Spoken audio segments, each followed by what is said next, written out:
Norse mythology के अपने इस अगले वीडियो में हम अब डिस्कस करने वाले हैं द ट्रिकस्टर गॉड लोकी को।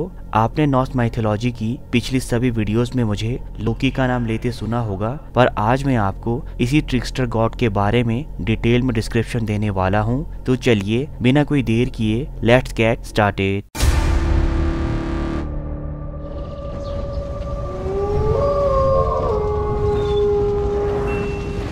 ट्रिकस्टर गॉड लोकी नॉर्स माइथोलॉजी के गॉड्स में द मोस्ट पॉपुलर गॉड हैं, जिन्हें गॉड्स को ट्रिक करने और मैलिशियस वे में बिहेव करने के कारण इविल गॉड माना जाता है। बट लोकी की प्रेजेंस बहुत सी जगहों में बेनिफिशियल भी साबित हुई है, क्योंकि लोकी को चाहे कितने ही ड्रेडफुल योटा ने डराने या मारने की कोशिश की हो, वो हर बार अपनी चालाकी से हर सिचुएशन से बच जाता था। लोकी, ओडिन, थॉर और फ्रेया ने मिलकर नॉर्स माइथोलॉजी की 4 रूलिंग डेटीज को तैयार किया, जिन्होंने नॉर्स माइथोलॉजी की अदर प्रोजेनी को कंट्रोल किया। लोकी ना तो गॉड्स के फेवर में था और ना ही उनके अगेंस्ट। वो ना तो गुड था और ना ही इविल, क्योंकि वो खुद एक ऐसा गॉड था जिसकी बाउंड्रीज को टेस्ट और चैलेंज किया गया था। लोकी के नाम का मतलब या तो फायर बताया जाता है या फिर टैंगल्ड, जो उसके डिस्ट्रक्टिव और अनप्रिडिक्टेबल बिहेवियर के बारे में बताता था। लोकी के बिहेवियर को स्पाइडर के बिहेवियर के साथ कंपेयर किया जाता था, क्योंकि वो भी स्पाइडर्स की तरह ही अपने ही विक्टिम्स को अपने जाल में फंसाता था। चलिए अब ट्रिकस्टर लोकी के उन फनीस्ट मिथ्स के बारे में जाने जो हमें लोकी के बारे में बहुत कुछ बताते हैं। जैसे कि फर्स्ट मिथ है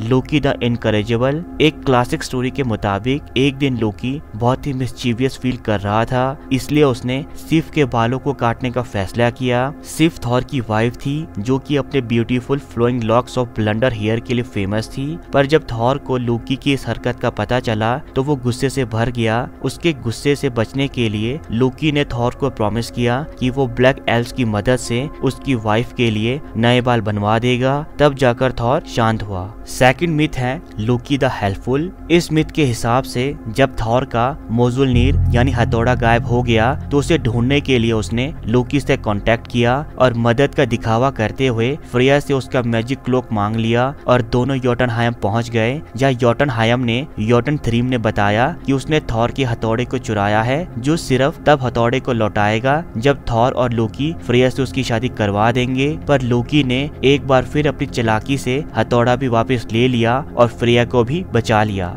थर्ड मिथ है Loki the shape shifter. Third myth की स्टोरी की शुरुआत होती है हेल जाइंट और मास्टर बिल्डर से, जो गॉड्स को योटनर से बचाने के लिए इम्प्रेग्नेबल वॉल्स बनाने के लिए ऑफर देते हैं और एक्सचेंज में सन, मून और फ्रेया से शादी करने की डिमांड रखते हैं। गॉड्स वॉल तो बनवाना चाहते थे पर उसकी डिमांड को पूरी नहीं करना चाहते थे, इसलिए उन्होंने उस वॉल को उन्हें एक दिन में पूरा करने को कहा। लोकी जानता था कि अपने हॉर्स स्वाडिलफारी की मदद से वो इस काम को जल्दी ही पूरा कर लेंगे, इसलिए उसने अपने आप को एक मेयर में बदल लिया और स्वाडिलफारी को एंटाइज करके सारा काम ठप करवा दिया। ये तो थे फनी मिथ्स, पर ट्रिकस्टर लोकी का ट्रिकी मिथ सामने आया द बेट्रेल ऑफ बाल्डर के साथ। इस मिथ के मुताबिक जब बाल्डर को अपनी ही डेथ के ड्रीम्स आने लगे तब उसकी मदर ने उसे हर तरह से प्रोटेक्ट कर दिया एक्सेप्ट मिसल्टो, क्योंकि उसे लगा कि ये डेलिकेट थिंग उसके बेटे का क्या बिगाड़ लेगी। पर यहाँ उससे गलती हो गई। लोकी ने उसी मिसल्टो से एक स्पीयर बनाकर बाल्डर के ब्रदर होडर को दे दिया, जिसने अनजाने में उसे उस पर चला दिया, जिससे बाल्डर की उसी समय मौत हो गई। लोकी की इस हरकत के बारे में जब ओडिन को पता चला तो उन्होंने लोकी को अब पाइल ऑफ रॉक्स पर बांधकर पॉइजनस स्नेक के आगे फेंक दिया, जो रैग्नारॉक होने तक वहीं कैद रहा। तो दोस्तों ये था ट्रिकस्टर लोकी, जिसकी शैतानियां कभी तो हेल्पफुल हो जाती थी और कभी डिस्ट्रक्शन मचा देती थी। आपका ट्रिकस्टर लोकी के बारे में क्या कहना है कमेंट सेक्शन में जरूर बताइएगा। अभी के लिए इस वीडियो में इतना ही, मिलते हैं अपनी अगली वीडियो पर। And please please please subscribe my channel, ताकि हम एक वंडरफुल कम्युनिटी डेवलप कर सके। तब तक के लिए गुड बाय, मिलते हैं अपने नेक्स्ट वीडियो में।